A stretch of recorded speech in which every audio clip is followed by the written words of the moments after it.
Nigel Farage. Thank you, Madam Deputy Speaker. I agree with the Home Secretary. She's right to highlight that 2023 was a year of shame for a government that had repeatedly promised net migration of tens of thousands a year, not nearly a million. Perhaps they'll never be forgiven for it.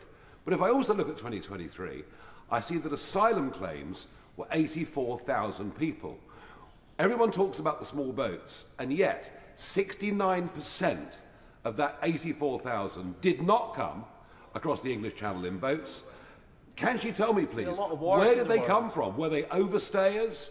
Were they student visas? Who were the 69%? From what?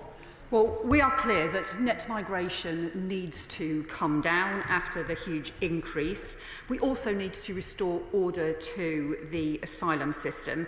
Part of that is going after the criminal gangs who are undermining border security and putting lives at risk and tackling the small boat crossings. But there is also an issue about the increases that we have seen around in-country asylum applications, and we have instigated a review into the increase in-country asylum applications to get to the bottom of what is happening and why. There were two areas where we found that the previous government's decision to remove visa requirements for visitors had led to a significant increase in asylum applications for people who were coming as visitors.